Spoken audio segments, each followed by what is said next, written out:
अजीज़ तलबा और तालबात, Farooq foundation online school के ज़रिए यकसा नसाब के मुताबिक तालीम हासिल करें। अगर हमारी वीडियोस पसंद आएँ तो चैनल को सब्सक्राइब करें और दोस्तों के साथ शेयर करें और बेल आइकन को लाजमी दबाएं ताकि आइंदा आने वाली तालीमी वीडियोस आप हासिल कर सकें। अस्सलाम वालेकुम बच्चों, उम्मीद है आप सब खैरियत से होंगे। बच्चों, ऑनलाइन स्कूल से आप मुकम्मल तालीम हासिल करके बोर्ड का इम्तहान बराए जमात नहम और दहम बेहतर तौर पर पास कर सकते हैं। आप अपनी उम्र और तालीम के मुताबिक मज़ीद तालीम हासिल करें। वालिदैन से फ़ोन या कंप्यूटर पर हमारी वीडियोस के ज़रिए तालीम हासिल करने की दरख्वास्त करें।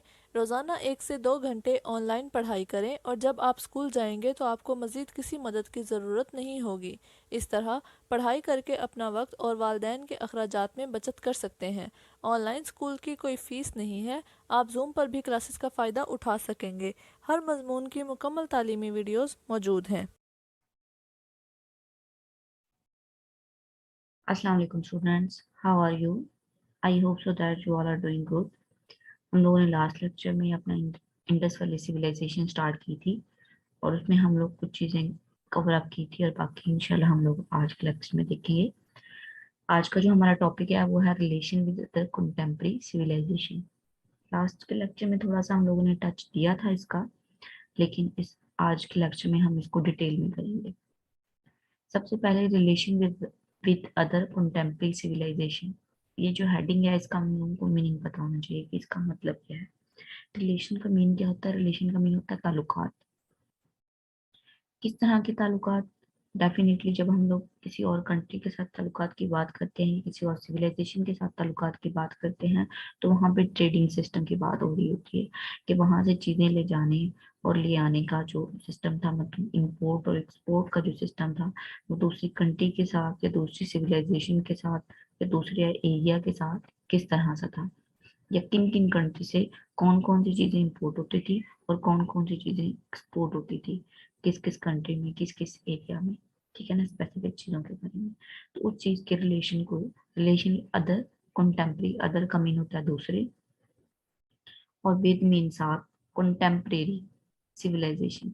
कंटेम्प्रेरी का मीन क्या होता है? कंटेम्प्रेरी का मीन होता है living and occurring at the same time, कि उस वक्त जो मौजूद होने वाली दूसरी तहजीबें थी, उन तहजीबों के साथ इंडस वैली सिविलाइजेशन, वादी सिंध की जो तहजीब है, उनका उनके साथ किस तरह का ताल्लुकात थे, या क्या चीज़ें वो इम्पोर्ट या एक्सपोर्ट करते थे। इस चीज़ की स्टडी करेंगे हम लोग इस चीज़ में। ये हमारी हेडिंग का मीन होगा। Okay, let's start. Four most ancient civilizations of the world have been discovered in Asia up to now. Four most ancient civilization के फोर मीन होता है चार। मोस्ट एंशियंट के बहुत तरीकी या बहुत कदीम जो तहजीबें अब तक दुनिया में दरियाफ्त हुई हैं एशिया में, वो कितनी है? वो चार है। हमारे पास कॉन्टिनेंट जो है उनमें एशिया जो एक कॉन्टिनेंट है, सिर्फ उसी की बात हो रही है कि उसमें चार तहजीबें, तारीखी या कदीम जो तहजीबें हैं, चार डिस्कवर हो चुकी हैं। कौन से कॉन्टिनेंट में? एशिया के कॉन्टिनेंट की बात हो रही है। ये चारों तहजीबें एशिया के कॉन्टिनेंट में हैं। उनके नेम कौन कौन से हैं? First is Egypt, then second Mesopotamia, Sumeria and the Indus valley are included in it, कि ये चारों के नाम इनमें शामिल हैं। First one Egypt, second one is Mesopotamia, third one is Sumeria and the last one Indus valley are included in it, कि ये इनमें शामिल है। The Indus Valley Civilization is considered contemporary of these ancient civilization।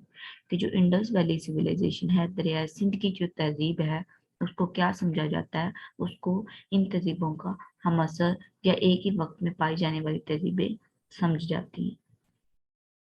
जितनी भी study आज तक हुई है, उस स्टडी से उन्हें क्या पता चला है?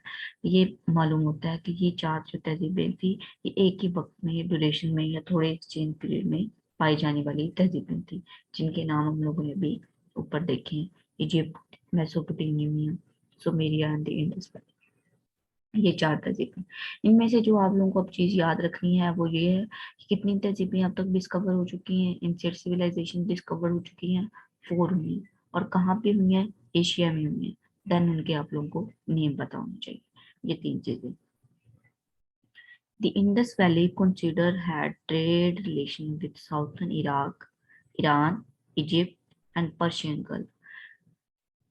कि समझा जाता है the Indus valley civilization had trade, ये समझा जाता है कि जो इंडस वैली सिविलाइजेशन है इसका तजारती, तो जो तजारत होती थी या तजारती एक रिलेशन था, ताल्लुकात था, वो किन किन कंट्री के साथ या किन किन एरिया के साथ था। ईरान के साथ था, इराक के साथ था, इजिप्ट के साथ था, मीन मिस्र के साथ था एंड पर्शियन गल्फ के साथ था। इनके साथ तजारती ताल्लुकात कायम थे। इंडस वैली, दजला फरात एंड नील valley are also considered cradle of civilization। Cradle का मीन क्या होता है? क्रेडल का मीन होता है बेस। किसी की तहजीब की जो बेस होती है ना, जो उसको इन चीजों को क्या समझा जाता है? बेस ऑफ सिविलाइजेशन का समझा जाता है। कि इंडस वैली, दरिया सिंध, दजला फरात एंड नील valley are also called cradle of civilizations. कि तहजीबों की जो बेस है या जो मेन चीजें हैं वो इन चीजों को कंसिडर किया जाता है। अब ये भी क्वेश्चन पूछा जा सकता है कि कौन कौन सी चीजें हैं जो क्रेडल ऑफ सिविलाइजेशन कंसिडर की जाती हैं या किन को क्रेडल ऑफ सिविलाइजेशन कहा जाता है। इंडस वैली, दजला फरात एंड नील valley are also called cradle of civilization. It had also commercial and religious relation with Sumeria and Babel civilizations। ये दूसरी सिविलाइजेशन चार्ट उन्होंने ऊपर हमें मेंशन कर दी थी, वो सिविलाइजेशन थी जो एट ए टाइम पे मोस्ट चांसेस है, ज्यादा प्रोबेबली चांसेस हैं कि एक ही टाइम पे पाई जाने वाली थी। लेकिन कुछ और भी तहजीबें थी तो उनके नेम भी वो मेंशन कर रहे हैं। It had also commercial and religious. Commercial mean होता है ट्रेडिंग सिस्टम, इकोनॉमी का जो सिस्टम होता है, तजारत का जो सिस्टम था। एंड रिलीजियस, रिलीजियस मीन हमारा जो बिलीव होता है उसको रिलीजियस जो रिलेशन थे वो किस किस के साथ थे? With Sumeria and Babal civilisation. इन दो सिविलाइजेशन के उनके साथ ताल्लुकात थे, कमर्शियल और दूसरे रिलीजियस किस्म थे। ये किसकी बात हम लोग कर रहे हैं? ये सारी चीजें हम लोग इंडस वैली सिविलाइजेशन के बारे में पढ़ रहे हैं डिटेल में। बाकी चीजों के सिर्फ हम लोगों ने नाम पढ़े हैं या ये चीज हम लोगों ने देखी है कि उन सिविलाइजेशन की किस तरह के रिलेशन थे या क्या क्या चीज उनमें इम्पोर्ट से एक्सपोर्ट हो रही है, वो हम लोग सिर्फ देखेंगे। लेकिन ये सारी डिटेल हम लोग इंडस वैली सिविलाइजेशन के बारे में देख रहे हैं। During execution in Sumeria, seals of Indus Valley utensils and a picture of hummed bull are found on stone bowl. During excavation, excavation का मीन क्या है? मीन खुदाई के दौरान, डिगिंग के दौरान उन्होंने जब खुदाई की इन सुमेरिया की seals of Indus valley. Seals का मीन क्या है? सील्स का मीन होता है स्टैम्प। जो मोहरें होती हैं उनको कहते हैं सील्स ऑफ इंडस वैली। कि इंडस वैली की जो मोहरें थी वो उन्हें कहाँ मिली? सुमेरिया की खुदाई में। उनकी वक्त जब खुदाई की तो उस खुदाई के दौरान उनको मोहरें मिली, स्टैम्प्स मिली। यूटेंसिल्स, यूटेंसिल्स का मीन होता है टूल या जो इंस्ट्रूमेंट्स जो होते हैं utensils. And a picture of hump bull are found on bowl stone, on stone bowl. ये चीजें उनको किसकी खुदाई के दौरान मिली? सुमेरिया की खुदाई के दौरान उन्हें कुछ चीजें मिली जिससे क्या पता चला कि ये इंडस वैली दरिया सिंध की जो तहजीब है उनकी चीजें हैं। तो इट्स मीन उनके साथ ट्रेडिंग के सिस्टम थे। तो वो कौन कौन सी चीजें थी जो उन्होंने सुमेरिया की खुदाई में मिली? एक तो उन्हें सील मिली, मीन स्टम्प मिली। दूसरा यूटेंसिल, टूल जो इंस्ट्रूमेंट थे वो मिले। ये पिक्चर ऑफ हम्ड बुल, ये पिक्चर इंशाल्लाह नेक्स्ट हम लोग आपको दिखाएंगे, इधर आ जाएगी। वो एक पिक्चर थी उनकी, एनिमल की पिक्चर है। आर फाउंड, वो उन्हें मिली। और एक बाउल, स्टोन बाउल, एक पत्थर का जो बाउल था, जो बर्तन थे उनके ऊपर उन्हें बनी हुई ये चीजें मिली। तो इससे क्या जाहिर होता है कि उनका उनके साथ ट्रेडिंग सिस्टम मौजूद था। These sign indicate mutual relation among these civilization। ये जो साइन है, ये जो चीजों का मिलना है, ये किस चीज की इंडिकेशन कर रहा है, किस चीज की निशानदेही कर रहा है? ये इस चीज की निशानदेही कर रहा है कि इनका इंडस वैली सिविलाइजेशन का रिलेशन था इन तहजीबों के साथ भी, इन सिविलाइजेशन के साथ भी। Declare tables which are found in Iraq at different points inform us that those people used to carry trading goods to Indus Valley। कि कुछ चीजें हम लोगों को कहाँ पे मिली? इराक में भी मिली। तो उनसे चीजें कि भाई ये भी क्या चीज की इंडिकेशन है, किस चीज का साइन है, किस चीज की पॉइंट आउट कर रहे हैं हमें कि ये इराक के साथ भी इनका ट्रेडिंग सिस्टम मौजूद था, वहां से भी चीजें लेके आते थे और लेके जाते थे। एग्रीमेंट्स, एग्रीमेंट्स का मीन होता है कि आप किसी चीज पे साइन कर दो, कोई एग्रीमेंट, कोई मुआहिदा आपका तय हो जाए। Agreement of exchange of goods under barter system also exist थे। अब यहाँ पे जो चीज समझने वाली है वो है बार्टर सिस्टम। बार्टर सिस्टम क्या होता है? एक ओल्ड मेथड है ऑफ एक्सचेंजिंग थिंग्स का, उसे बार्टर सिस्टम कहते हैं। इट मीन आप एक चीज देंगे, उस चीज के बदले में आपको चीज ही मिलेगी, पैसे नहीं मिलेंगे, ठीक है, उसे बार्टर सिस्टम कहते हैं। ये कदीम दौर में चीजों इस तरह से चीजें एक्सचेंज की जाती थी या इस तरह से ट्रेडिंग की जाती थी कि उनसे एक चीज एक इंसान से लेके या एक ममालिक से लेके उनके बदले में दूसरी चीज उनको दी जाती थी या उनसे ली जाती थी। तो इसको बार्टर सिस्टम कहते हैं। Agreement of change of goods under barter system also exist there, कि जो उनका एग्रीमेंट था चीजों को एक्सचेंज करने का, वो कौन सा था? बार्टर सिस्टम की चीजें के जरिए चीजें एक्सचेंज की जाती थी। Building stone, skin, gold, emerald, rope and dry goods had been bought from Egypt to Indus Valley. Building stone,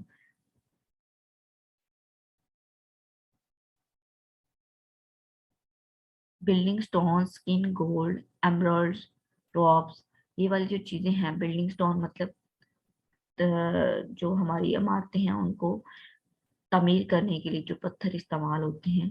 skins, gold, gold की जो चीजें थी। एमरल्ड्स, एमरल्ड क्या होता है? एक ग्रीन कलर का प्रीशियस जो स्टोन होता है, ये एक नेम है स्टोन का, एक प्रीशियस स्टोन का नेम है एमरल्ड। ये ग्रीन कलर में होता है, ब्राइट शाइन कलर में, तो इसको एमरल्ड कहते हैं। Rocks and dry goods has been bought from Egypt to Indus valley, कि ये चीजों का क्या है कि इंडस वैली का जो ट्रेडिंग सिस्टम था किसके साथ? इजिप्ट के साथ, वो इन चीजों का था। हर चीज की स्पेसिफिक उन्होंने बताई है कि सुमेरिया के साथ किन चीजों का था, इराक के साथ किन चीजों का था। अब इजिप्ट की बात हो रही है कि इजिप्ट के साथ उनका कौन कौन सी चीजें लेने और इंपोर्ट और एक्सपोर्ट का सिस्टम था। In exchange of these goods utensil, wool and wood had been export to Egypt. Export का मीन क्या होता है? एक्सपोर्ट का मीन होता है सेंड करना, भेजना या देना। In exchange of these goods, इन चीजों के तबादले में या इन चीजों के बदले में यूटेंसिल्स जो इंस्ट्रूमेंट थे, वूल एंड गुड्स, ये चीजें एक्सपोर्ट की जाती थी टू इजिप्ट, मिस्र में। Silver, woollen cloth, leather and oil had been import from Iraq to Indus valley. ये चीजें एक्सपोर्ट हो रही थी, मीन भेजी जा रही थी। कहाँ भेजी जा रही थी? इजिप्ट में भेजी जा रही थी। अब इराक से चीजें खरीदी जा रही हैं। कौन सी चीजें खरीदी जा रही हैं? सिल्वर, वुलन क्लॉथ के जो ऊन के कपड़े थे, leather and oil had been imported, कि वो खरीदा जाता था फ्रॉम इराक, इराक से टू इंडस वैली सिविलाइजेशन में। इन चीजों में हम लोगों ने अगर बारी बारी देखा है कि उनका किस कंट्री के साथ किस तरह के रिलेशन थे, कौन सी कंट्री या कौन सी सिविलाइजेशन में चीजें इंपोर्ट हो रही थी, कहाँ एक्सपोर्ट हो रही थी, या किस चीज की उन्होंने खुदाई की, किस सिविलाइजेशन, तो वहां पे उन्हें कौन कौन से साइंस मिले हैं। ये चीजें आप लोगों को रिमेम्बर करनी है, याद करनी है, क्योंकि ये एमसीक्यूज में, ये क्वेश्चन में आपसे पूछी जा सकती है। थोड़ा सा डिफिकल्ट है लेकिन इंशाल्लाह हो जाएगा। Mesopotamia had also commercial relation with Indus Valley, कि मेसोपोटामिया के भी कमर्शियल रिलेशन जो थे, तजारती जो ताल्लुकात थे, वो किसके साथ थे? वो भी मौजूद है। Arts and handicraft, arts handicraft mean होता है हाथ से बनी हुई जो चीजें होती हैं, दस्तकारी जिसे कहते हैं, वो चीजें वर एक्सचेंज बिटवीन देम, इन दोनों के दरमियान एक्सचेंज की जाती थी। Trade had been establish under barter system, trade had been establish, trade जो थी, तिजारत थी, वो कायम थी इन दोनों के दरमियान। किस चीज के जरिए? बार्टर सिस्टम के जरिए। बार्टर सिस्टम हम लोगों ने पहले भी डिस्कस किया है कि क्या होता है, एक्सचेंजिंग ऑफ थिंग्स, कि आप लोगों ने चीजें एक्सचेंज करनी है, एक चीज के बदले में दूसरी चीज करनी है, तो उसे कहते हैं barter system. The trade of Indus valley had been extend up to remote area of Ganges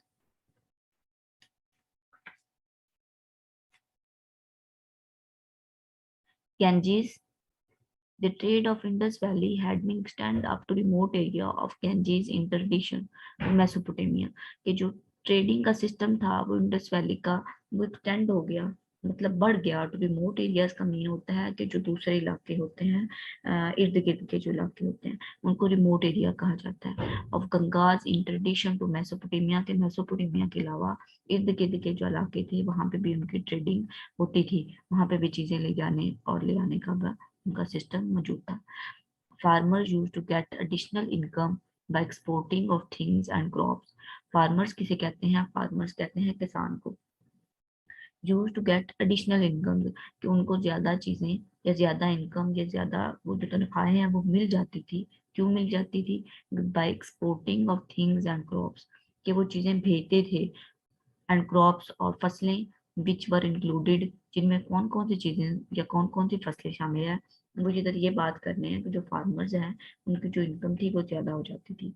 क्यों ज्यादा हो जाती थी? क्योंकि वो जो अपनी फसलें काश्त करते थे वो दूसरी सिविलाइजेशन या दूसरे एरिया में भेजते थे, तो जिसकी वजह से उनकी इनकम ज्यादा थी। वो कौन कौन सी चीजें थी जो दूसरी कंट्री में या दूसरी सिविलाइजेशन में भेज रहे थे, एक्सपोर्ट कर रहे थे? उनमें कौन कौन सी चीजें शामिल है? Were included cotton, wool and handicraft. ये तीन चीजें शामिल है। हैंडीक्राफ्ट मीन जो हाथ से बनी हुई चीजें होती हैं, वूल एंड कॉटन, ये वाली चीजें उनकी शामिल है। The government monitored the trade transaction and official stamp had been used for this purpose, which were crafted picture of special animals। कि वहां पे स्टैम्प्स लगाई जाती थी, चीजें जो इंपोर्ट या एक्सपोर्ट हो रही थी उनके लिए, जो अंडर दिस सिस्टम के जरिए गवर्नमेंट की निगरानी में या गवर्नमेंट के अंडर होती थी, और वो ऑफिशियली एक चीज को भेजते थे स्टैंप लगा के, ये हमारी मुल्क से चीज जा रही है, ये हमारे एरिया से जा रही है या आ रही है। The trade of gold, silver, copper, ivory objects had been done with Egypt. Egypt के साथ उनके ट्रेड में कौन कौन सी चीजें शामिल थी? गोल्ड, सोना, सिल्वर, कॉपर मीन तांबा, सिल्वर मीन चांदी, आइवरी ऑब्जेक्ट्स। आइवरी मीन कहते हैं ये जो हाथी के दांत होते हैं उन्हें आइवरी बोलते हैं। आइवरी ऑब्जेक्ट्स, ये इस तरह की जो चीजें थी उनका उनके साथ लेन देन किसके साथ था? इजिप्ट के साथ था, मिस्र के साथ था। सी ट्रेड, सी ट्रेड में होता है समुद्री, उनकी जो ट्रेडिंग सिस्टम था। Sea trade and voyager had been conducted on huge boat or wooden ships। कि जो सी ट्रेड थी वो किसके जरिए होती थी? उन्हें बोट्स, जो कश्तियां हैं उनके जरिए चीजें एक जगह से दूसरी जगह ले जाती थी या भेजी जाती थी। There was also system to pay tax, tax pay करने का। जो अब हम लगता है कि शायद अब ये सिस्टम इंट्रोड्यूस हुआ है, तो ऐसा नहीं है। उनके वक्त में भी इंडस वैली सिविलाइजेशन जो बहुत ही पुरानी तहजीब है, उस वक्त में भी ये सिस्टम मौजूद था। कौन सा सिस्टम? टैक्सेस पे करने का। ये अब हम लोगों ने अपना रिलेशन देखा विद डिफरेंट कंट्रीज के साथ, सॉरी डिफरेंट सिविलाइजेशन के साथ। इंडस वैली का डिफरेंट सिविलाइजेशन के साथ क्या क्या सिस्टम, मतलब रिलेशन था। उनमें हम लोगों ने मेन चार चीजें देखी। एक इजिप्ट के साथ हम लोगों ने देखा है कि कैसा था, ईरान के साथ देखा है, इराक के साथ देखा है, मेसोपोटामिया के साथ देखा है। उनमें आप लोगों को चीजें याद रखनी है कि कौन सी कंट्री के साथ कौन सी चीजें एक्सचेंजमेंट हो रही हैं, किन चीजें से कौन सी चीजें इंपोर्ट हो रही हैं और कौन सी चीजें एक्सपोर्ट हो रही हैं। ये चीजें याद रखनी वाली हैं। बाकी जो डिफिकल्ट वर्ड थे उनके मीनिंग मैंने आप लोगों को वन बाय वन बता दिए, इंशाल्लाह आप लोगों को डिफिकल्टी नहीं होगी। नेक्स्ट हम लोग मूव करते हैं religious believe of Indus valley people, कि उस वक्त के जो लोग थे उनका रिलीजियस बिलीव क्या था, कि वो किस चीज को मानते थे। तो ये अब हम लोग देखेंगे। The religious of Indus valley civilization could not be guessed through any composition, कि उनका जो रिलीजियस बिलीव है, खुदाई के दौरान, डिगिंग के दौरान उन्हें बहुत सारी चीजें मिली हैं जिनसे उन्होंने सारी चीजों के बारे में बताया है कि इस कंट्री के साथ उनके इस तरह के रिलेशन थे या इस कंट्री के साथ इस तरह के रिलेशन थे। सारी चीजों के बारे में इन्फॉर्म हुआ है। लेकिन जो रिलीजियस बिलीव है उसके बारे में कोई ऑथेंटिक जो है उन्हें साइन नहीं मिला कि वो किस चीज का उनका रिलीजियस बिलीव था, किस चीज की वो पूजा करते थे या किस चीज को वो मानते थे, किस खुदा को मानते थे। ये चीजें उनको नहीं मिली। However, there have been found the portraits of God and Mother Goddess on stamp, which reflect that they used to worship the status and God. लेकिन ये कहा जाता है या माना जाता है, उन्हें चीजें मिली हैं कि जो वहां पे उनको सिक्के वगैरह या चीजें मिली हैं, वहां के ऊपर जो स्टैम्प बनी होती थी वहां पे उनको पिक्चर्स मिली हैं किस चीज, गॉड की एंड मदर गॉडेस की। तो इस तरह से माना जा सकता है कि हो सकता है वो इनकी पूजा या इनको मानते हो या इनके साथ उनका रिलीजियस कनेक्शन हो। Clay status were also found for worshipping purpose. मट्टी के बने हुए जो मुजस्मे थे वो भी मिले हैं। स्टेटस में आता है मुजस्मे जो होते हैं, were also found made for worshipping purpose, कि इन्हें उनकी जियारत के लिए या उनको पूजने के लिए पर्पस के लिए जो इस्तेमाल होते थे, वो क्ले के उन्हें मुजस्मे भी वहां पे मिले हैं खुदाई की तरह। People use to consider the tree of holy values, कि वो ट्री को भी होली वैल्यू देते थे। होली वैल्यू का मीन होता है मुकद्दस एक चीज समझना या मुकद्दस उसे दर्जा देना। People use to consider the trees of holy values, कि वो जो दरख्त थे उन्हें भी एक मुकद्दस चीज समझते थे, वो उनको भी पूजते थे। जिस तरह से अब हम लोग हिंदुओं को देखें तो वो हर एक चीज की पूजा कर रहे हैं। वो जानवरों में गाय की पूजा करते हैं, वो बंदर की पूजा करते हैं, वो सांप की पूजा भी कर रहे होते हैं, उनको मानते हैं। आग की पूजा भी करते हैं। तो उनके डिफरेंट जो फिरके हैं, डिफरेंट उनके बिलीव हैं। तो इस तरह से यहाँ पे भी बताया जा रहा है कि वो किस चीज को मानते थे, वो ऑलिव ट्रीज इनको भी वो मानते थे। Here animal were also worship as a custom, कि वहाँ जानवरों को पूजने का या जानवर को मानने का भी एक रिवाज था।